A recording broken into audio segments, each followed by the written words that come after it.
Hey, what's up folks? Dr. D here with another video on music production. Today we're going to be talking about and explaining and looking at the applications of using EQ. Today I'm going to be using EQ8 in Ableton Live to kind of demonstrate EQ applications and talk about the filters and how those things affect sound.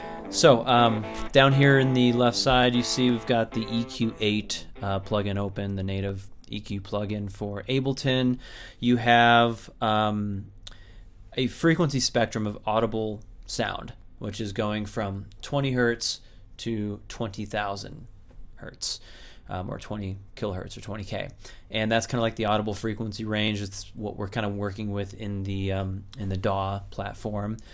And what these filters do, basically, let's start with the most basic one. This is what's called a high pass filter. So high pass filters basically let the high frequencies pass through and they roll off or kind of restrict or end the lower frequencies. So as you can kind of see here, the shape of this curve, basically at a certain frequency it starts rolling off the low frequencies and lets the high frequencies pass. Okay, there's a frequency knob which basically adjusts what frequency this starts to roll things off. There is a gain knob that's kind of deactivated when you're using a high pass or low pass filter. And then you have the Q, which basically changes kind of like the slope of that curvature of the line. So there's 8 different filters that can be applied in various parts of the frequency spectrum, and you can activate them or deactivate them by clicking on them here. Most plugins are kind of similar to that, and you can choose the filter type. So there's a range of filter types. There's a high pass filter that says 4x, and that is a much more steeper slope.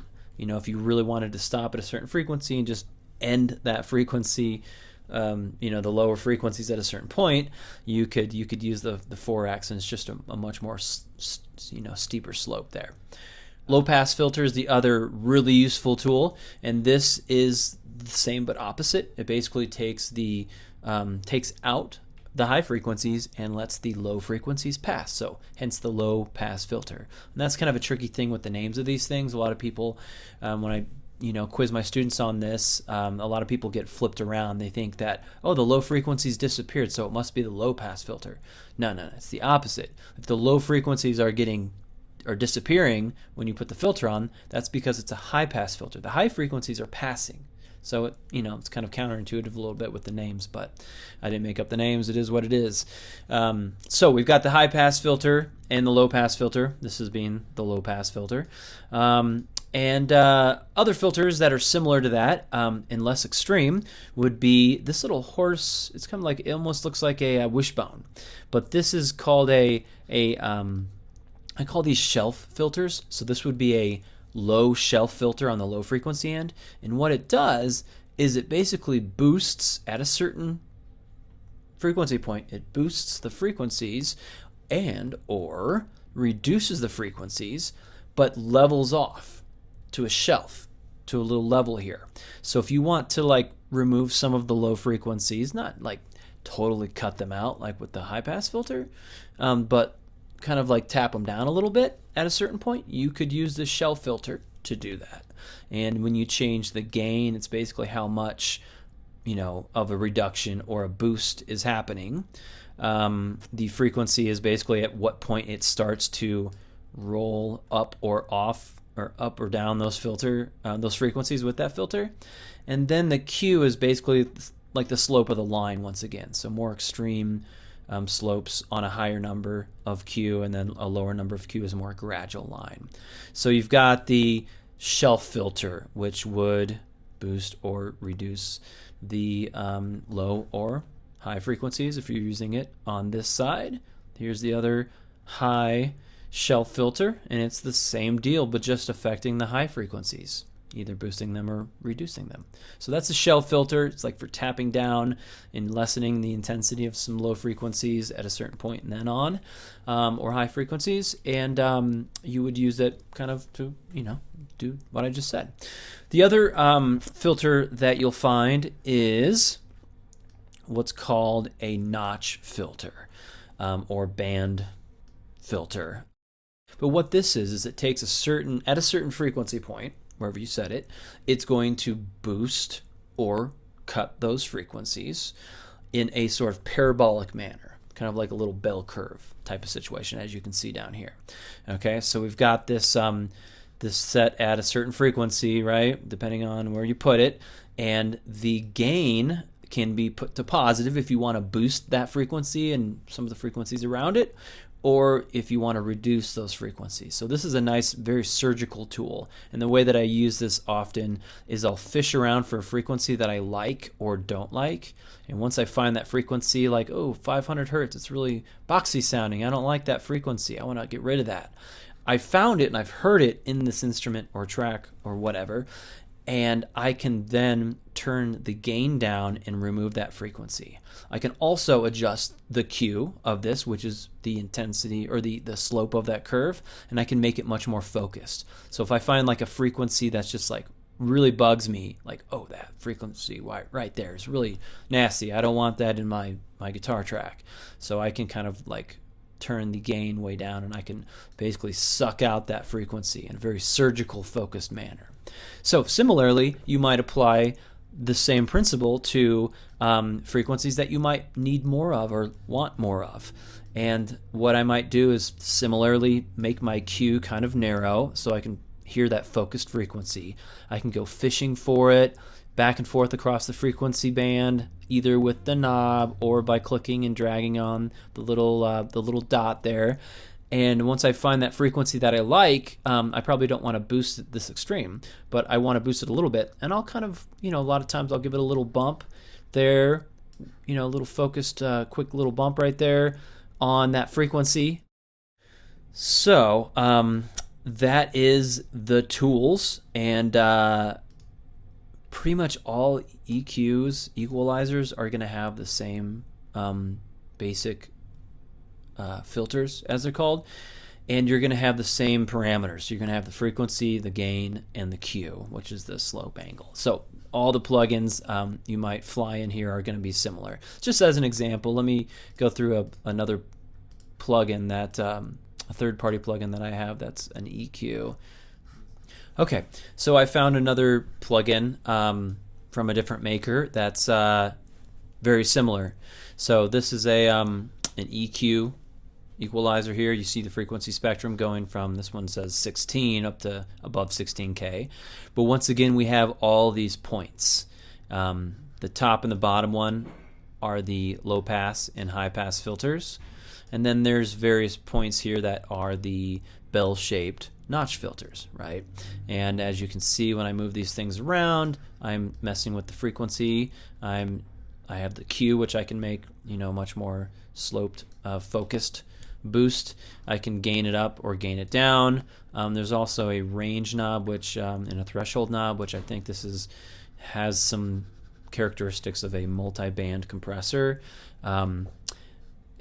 built into this, so maybe not the best example, but once again, like whether you're in Logic, Ableton, Pro Tools, the EQs are going to be very similar in nature. They're all going to look, just like this. You got your frequency spectrum, you have the different filter points at which you can insert those, and you can use those to boost or cut frequencies, or roll off, or totally cut frequencies on the low or high end of the spectrum. Okay, cool. So let's do some application here. All right, so I've got a kick drum track here that I've put in from another recording, and we're just going to give a listen to this. And okay, so there's our kick drum going.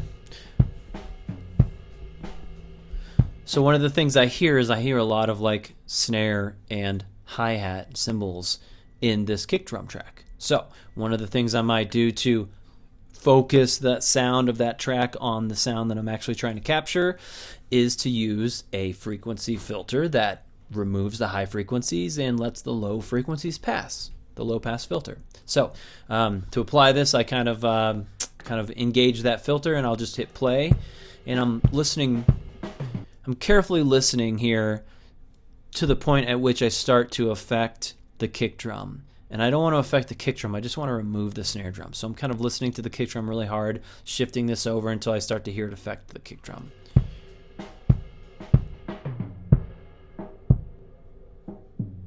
Okay, so right there I'm starting to kind of get into the kick drum territory there. A lot of cymbals there. Okay, cool. So right there I kind of find a happy place. I'm happy with that. My kick drum is a little bit more of a kick drum and less of a, microphone that's picking up cymbals and snare drums and stuff like that. Okay, so let's go to the snare drum. Let's listen to the snare drum track. Same deal.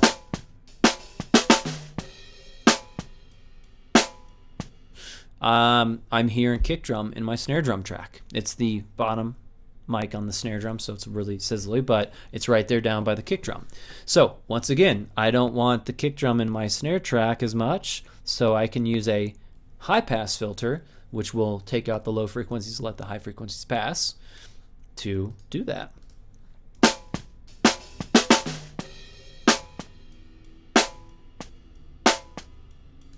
Okay, so it's a little bit better. Okay.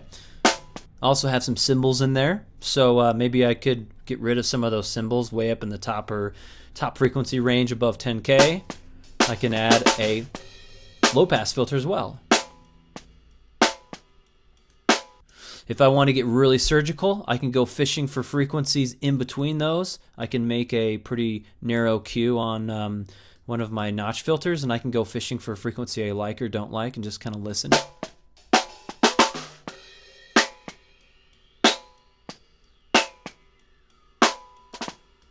Make it a little bit wider so I can hear it better. A lot of bite right there around the 4K. A little boxy in the mid-range, so I might roll off the mid-range a little bit.